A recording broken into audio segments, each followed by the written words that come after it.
We as teachers often think all our prayers will be answered if only our students would do enough practice. But here's the truth. It's not about how much students practice. Welcome to Piano Teaching Success Podcast. I'm Gillian. And I'm Paul. As teachers, we know kids are busy. And let's face it, it could be 1 day, 2 days, 5 days, or even 6 days after the lesson before they actually touch the piano again. Don't you love about those day before practices? It's trying to cram everything in. And when they do sit down, what do they practice? The stuff they already know, not the tricky bit we actually need them to work on. Oh, exactly. So the question really becomes, how do we help them remember if there's a gap between the lesson and when they finally get time to sit down and practice? Well, we can't eliminate the gap, but we can make sure their brain has enough pathways, enough little anchors, so that when they do finally practice, something fires up. I think it's a little bit like driving a car. If we go the same route every single time, our brain just checks out and we just go on autopilot, and sometimes we can't even remember how we got there. I know this happens to me a lot. Me too. But if we take a different route, even once or twice, suddenly you're changing it up in your brain. Suddenly, you're paying attention a little bit more, you're building mental mind map about where all the different routes are and how they can all fit together. And that means that you can recover if you miss a turn or if there's a traffic jam or something and you think, oh, I could go that way. And so you can dive and twist on a moment's notice. And that's because we've built up a knowledge bank in our brains to draw on. And that's exactly what we want for our students, a knowledge bank of memories to draw on so they can have multiple ways of recalling what to do so that they remember when they get home. Today we're zooming into the foundation model of whole body learning and the 3 M's. And the 3 M's are multisensory, multimodal, and music or sound recordings. And here's what's cool about the 3 M's. When you mix them together, even just in tiny ways, the learning suddenly sticks. Kids remember what to do and they start to feel confident. And they want to go home and try it because it feels doable. So you might be wondering, what do we mean by all of this? Well, one of our lovely studio members, Catherine, has shared this video of her using the 3 M's to teach 2 of her students. Pizza, pizza, pepperoni pizza, pizza, pizza, pepperoni cheese. Pizza, pizza, pepperoni pizza, thumb, pizza, pepperoni cheese. Let's sing. Runny tummy, yummy tummy, yummy tummy, yummy cheese. And sing. Pizza, pizza, pepperoni pizza, pizza, pizza, pepperoni cheese. Oh, I just love that. I just love that too. There's just so many good things in there. Exactly. So many pre-learning activities before they actually get to the piano. And I love that all of it was done with real music. And that's the M for music, isn't it? That's that M. It is. It might be a full orchestra recording or a band, any recording really, but using music. We don't want just one-dimensional piano recordings though. We want to make sure that we have really lovely accompaniments and that they're musical. Let's just work through why not piano, because so many albums and so many things just come with someone playing the piano. Or, well, it's probably not someone, I don't know. It may or may not be someone. It doesn't matter. But it's just a piano recording. We call that one-dimensional. Absolutely. I love the orchestral sounds because it makes it sound much more interesting. And I think also it provides that kind of orchestra around the children so that they get to hear different genres of music. And I think that's why we see with our students, stylistically, they play in the right style. And I think it's because they've always been surrounded by various different genres of music. They're not just hearing it as piano music. And the other thing is that often with the piano recordings, there's no introduction. So you have to sort of go 3, 2, 1, go. Oh, there's a click track. I can never come in at the right time with those things. You'd think you would. It's like 1, 2, 3, 4. Oh, I still got to start. And it's only one bar. That's often the thing. One bar's not enough to kind of gauge the sort of speed, the tempo of something. I think, one of the things I love about beautiful orchestral backing tracks, it can be an orchestra, it can be a band, it can be a jazz band, it can be any kind of, the right kind of, it could be a Baroque orchestra playing the piece for a little Baroque piece. But I think it's because it's like going from, the student hears their piece in like full Technicolor, and then so many things click. They hear the tempo and start to feel a beat. They understand that style. It's a hard thing. It's a bit esoteric to teach style. But when they hear it, it sort of comes into their brains and their feelings. And whether it's a classical or a pop or a rock piece or a jazzy piece. And then the other thing I think they do by hearing a track, they hear the full piece in its whole entirety. And it's one thing for us to play it for them. I'm sure a lot of people do model performance, but it's another thing to hear it in its entirety in a recording. And I think they can also start to identify those patterns or the form of a piece, which helps them kind of understand where their little bit that they might be learning fits in. So instead of decoding dots, they're actually learning music. Exactly. Teaching with backing tracks is just so brilliant. And there's all these skills that are being developed. And we've found this over so many years of using backing tracks, haven't we? Yeah, absolutely. Gosh, what is it, 30, more than 30 years? We're not going to admit to anything more than 30. Well, age is too much. And the thing about playing in time is it's so critical. And if they don't play in time, they're left behind. And so they feel a sense of success when they actually do play in time, and they're making micro adjustments to their own speed to listen and stay in time with the track. So it's the most musical metronome you'll ever have. Yeah. And I think for piano teachers, we haven't grown up with this sort of technology, but do yourself a favor, put a backing track on and try to stick with it. You'll know what we'll mean by these micro adjustments. You have to sort of, I'm going a little bit faster. I better slow down a bit. And you have to constantly listen intently to it. It's quite a skill. And a really important skill for musicians, right? Absolutely. And the other thing is when you have the music in front of you and you're following the music along with the track, it really is going to help your reading skills because you have to read in time with the track.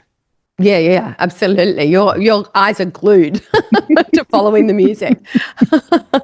And they also need to be able to pick it up if they make a mistake. It's sort of, like their eyes have to keep on following the score while they work out when to come in again. Again, another sight reading skill, right? Absolutely. And also they really want to hear the track. So they might have to adjust their volume so that they can hear the track. So if they get too loud, they've got to make sure that they can hear. And these are really, really important skills that musicians need. And yet most piano students rarely develop them. Yeah, they're not good at listening. In fact, I don't even think they listen to themselves, They're just sort of like in the moment. They're really intellectually decoding dots. And I think the ears kind of get forgotten. But the one thing that I always come back to is when we use music in the lesson, it triggers the memories and they remember. So if you're doing some movement or singing or doing all sorts of pattern play or whatever, when they actually have the music at home, all of those memories come back because the music is actually using more parts of the brain. And by music, you mean the track. Yes, so they go on the track and all of a sudden their piece comes to life. All of those little memories in their brain trigger. That's what you're trying to say, just to absolutely. be clear. Don't underestimate the power of music to teach music because using music to teach music is our first M. And the second M is multi-sensory. And this is where we incorporate as many senses as possible. So we have 5 senses, and in music, it's about giving students a learning experience which incorporates visual, auditory, and kinesthetic. And when you think about it, taste and smell probably don't come into the fold very much when you're teaching music. I think that would be if you were learning cooking, though. Yes. And, if you really want to make a big impact, if you're doing hot cross buns or something like that, if you bought a hot cross buns out and the lovely cinnamon smell of the hot cross buns, that might make an impact on your student, just occasionally. And in the off-band or pre-learning activities you see in the piece that we showed you, you saw the mother and the child singing and moving in time. And then we flicked to another student doing the same piece but a different part of the learning process, and you saw them doing a little finger prep activity on their mum's back. And this is just such a wonderful way of doing it's away from the piano, but it's still preparing for the piano, and it's preparing it on a vertical plane rather than a horizontal plane, which actually adds to the amount of neural pathways involved in this, doesn't it? Exactly. And you could see they were clicking for the crotchets or Pizza, I think. quarter notes. Pizza, pizza. And I think they were pepperoni, pizza. They were clapping for the pepperoni. So that's the TTs or the quavers or the eighth notes, depending where you are in the world. Yeah. And then pepperoni cheese, I think was at the end, was on their shoulders or across their I think shoulders. it's crossbody Yeah. they did. They're really recognizing you could go to the music and start identifying all those rhythm patterns as well as another part of that learning strategy because they've already got it in their body. That's right. We see this time and time again. When they see it, they hear it, they move it, they say it, they sing it, they play it, their brains light up and the learning becomes unforgettable. And what we have found is that, we know that kids are busy these days and they don't practice as much as we'd like them to. But when we actually provide these robust neural pathways, all of these many varied activities, and they didn't take very much time, we were doing many, many things all at the same time in that example, then it sticks in their brains and they do remember it from week to week. Exactly. And, you might be doing some of these activities already, but maybe you're not doing it in a structured or purposeful way. And I think that's one of the critical things about when you are using multisensory activities, that you're making them intentional because then it really sharpens everything. I think one of the other things, Paul, is also to vary it. Like people go, oh, movement, clap, I'll just clap it. And so everything is clap. Well, that just gets boring. Yes. Yes. And you've got to really be looking at a menu of different ways of doing something to keep it interesting and keep them on the edges of their seats so they think, oh, what's going to come next?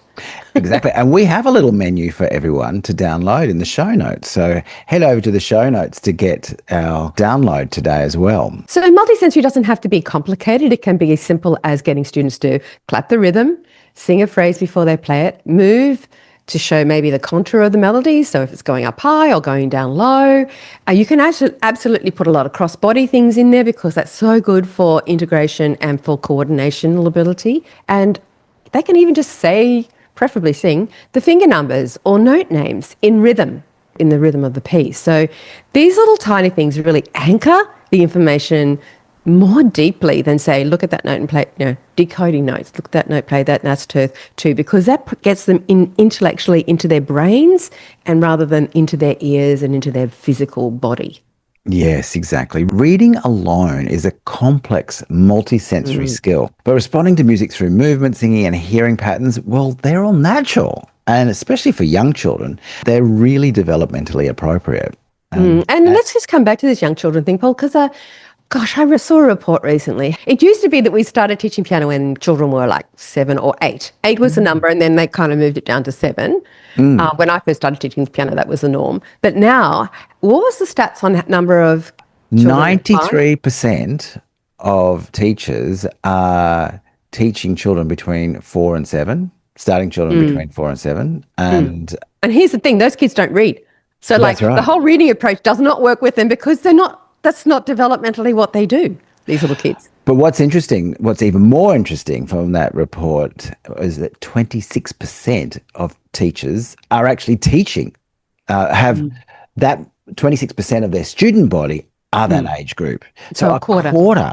It's amazing. We have to adapt for these different age groups because not all age groups learn the same way. As we know that with teens and we know that with adults too, we've got to change and adjust. And multisensory learning is absolutely the way that little children from really, really little early childhood programs, if you go visit a childcare program or kindergarten, preschool, you'll see all of these multisensory activities. And prep, the early years at school, they'll all be very multisensory.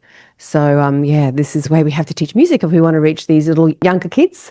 And also, if we make it multimodal as well with the third M, because if multisensory is about how many senses we're using, multimodal is about how many different ways we can do these in different places in the studio. Absolutely. And again, you'll see that in early childhood centres too. They'll move the kids around. But, most piano teachers, because it's just what we knew when we learnt, we just rely on one mode. It's like sit on the piano stool, here's the music, now read and play. But multimodal teaching means giving students multiple pathways into the same piece. And so you might create various learning stations around your room. For example, one learning station is at the piano for sure. Another one could be on the floor. There could be a movement space. You might have a little movement space in your studio that you could set up. You could set up an activity on a coffee table or a desk that you have in the room, at a computer, at a whiteboard. There's a whole host of fun things that you can do. The other thing you can do is involve props and other resources. I've spoken to a few piano teachers who involve puppets, which I think is so much fun for the little ones. But there's also playing percussion instruments, using flashcards on the floor, doing an activity using a floor piano if you have one of those. I know a few people in the UK who had the floor pianos that Simpson Sounds used to make. Or a floor staff or stave. They're really great as well. And then there's all those little funny erasers that a lot of teachers do use those ones as well. If you're doing that, you're actually doing multimodal learning. Some of our studio members who are really embracing whole body learning with their students, they use things like bean bags and agility ladders to represent the stave, and coloured spots of in all sorts of creative ways. So the world is your oyster. You just got to kind of break out of it and think creatively. Technology also can be involved here. Sometimes we want to do less of that rather than more of it, but computer games for, what is that computer game where they have to kind of guess the note names and things like that? Note Rush. Oh, yeah. That's right. They can be really great. I mean, this is the digital generation. We have to meet them where they're at, right? Exactly. Yeah, and it can work, some of the computer stuff can work really well for theory. There's another one of the apps that you use for learning language now has music on it as well. Duolingo? Duolingo, yes.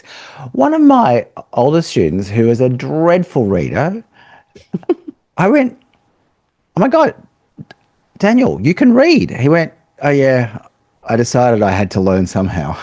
So I did Duolingo and now he can read. Yeah. It's funny, isn't it? Once they've got all those skills, though, the reading can come together in a week. Yeah. Because they've got all the skills. They just need to find a little kind of pathway that just bolts them all together.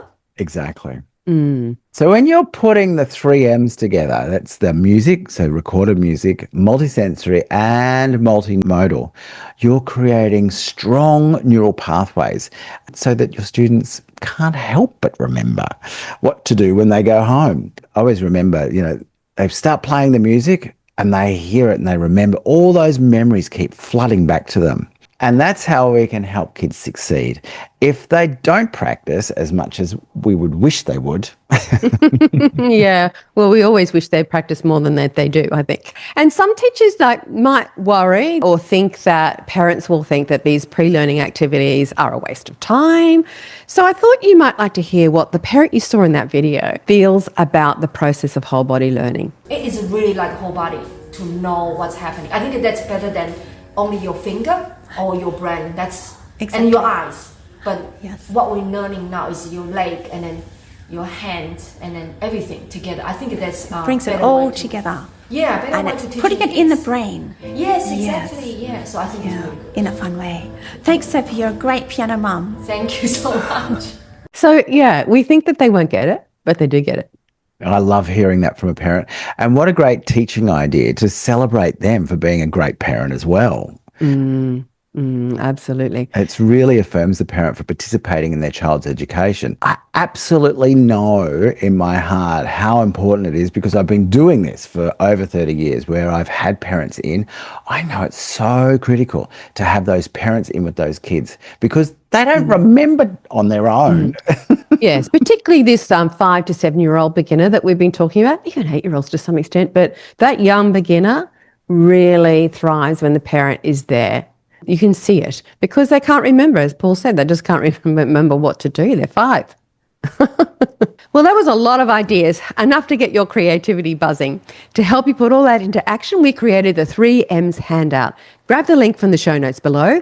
Newsletter subscribers, your handout is already in your inbox. And if you're not subscribed yet, head to pianoteachingsuccess.com and join our newsletter list so you never miss an episode or free resource again. Well, I hope you enjoyed this episode and we'll see you next time. Bye for now.